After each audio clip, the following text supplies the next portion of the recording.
ተኣምር ኮይ ተኣምር በእውነት ተኣምር እዩ ናይ ፈጣሪ ስራሕ ተኣምር እዩ። እዛ ቆልዓ ትሪእዋ ኣለኹም ህፃን እያ ወዶ ደቃቕ ሕንጦ እያ ገና ኣብ ሕክምና እያ ዘላ ኣብቲ ዝሰማዕኽዎ ዋላ ደጋጊመ ክሪኦ ክኢለሲ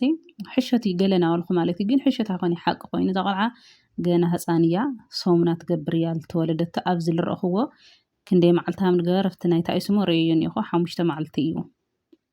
እቲ ቪድዮ ካልልቀቕ ማለት እዩ ግን ተኣምር እዩ ተኣምር ትረለኹም ኣዲ ኣለዋ ዋላ ሓፊቓታሴ ኣብ ሕክምና እየን ነዋ ኩላተን ደሞ ዝተወለደትሉስ ዓረብ ሃገር እዩ እዮም ኢሎም ኣብ ዓረብ ሃገር ኣብ ናይ ሕክምና ከምዚ ዝበለ ስሙሲ ዓረብ ሃገር እያ ተወሊዳ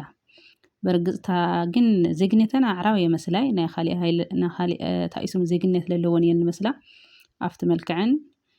ኮይን ዳም ዝሮ ዝሮ ፍቲ ስዑዲ እዩ ልበሃል ኣሎ ዝሮ ብጣዕሚ እዩ ተኣምር ትርእዩ ዶ ይፈልጥ ሰሚዑ ዶ ይፈልጥ ለመጀመርያ ግዜ ኣነ ከምዚ ዓይነት ታሪክ ሰምዑ ኣለኹ ማለት እዩ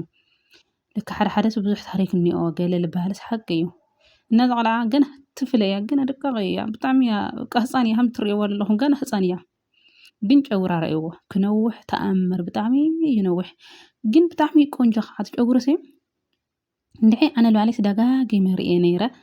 ሕሸት እዩ ብስርዋይ እንታይ ድሎ ህፃን ቆልዓ እንታይ ጨጉራ ክነውሕ ገለ ኢለ ብዙሕ ግዜ ብዙሕ ታይስሙ ቪድዮታት ሪአ ማለት እዩ ግን በቃ ሓቂ ኮይኑ ኣብ ስዑዲ እዩ ተወሊዳ ከምዚ እዩ ገለ ኢሎም ከምቲ ናይ ፈጣሪ ስራሕ ገለ ናበሉ ማለት እዩ እና ብጣዕሚ እዩ ዝገርመካ ብእውነት ብጣዕሚ እዩ ዝገርም ክነውሕ ከዓ እቲ ጨጉሩ ፍሉይ እዩ ፍሉይ እዚ ሕክምና ውሽጢ እዩ ልክዕ ላፍቲ ደቂሳቶላ ይሆ ወምፂኦም እኒአው ማለት እዩ እና ፈጣሪሲ ክንደይ ታሪክ እዩ ዝሰርሕ ናይ ብሓቂ ብጣዕሚ እዩ ገሪምና ኣነ ህፃን ቆልዓ ምዕር ክንድዚ ንውሓት ጨጉሪ ከምዚ ኢሉ እንድዒ ከምዚ ኢልካ መቸም ኣነ ሪአ ይፈልጥ ሕንጦሲ ደቂቕ ኮይኑ ጨብላል ኮይኑ ኢሉ ውለድ እየ ዝፈልጥ እዚኣ ግን ትረለኹማ ሓደ ግዜ ፈጣሪስ ተኣምር እዩ ዝሰርሕ ብእውነት እና ብጣዕሚ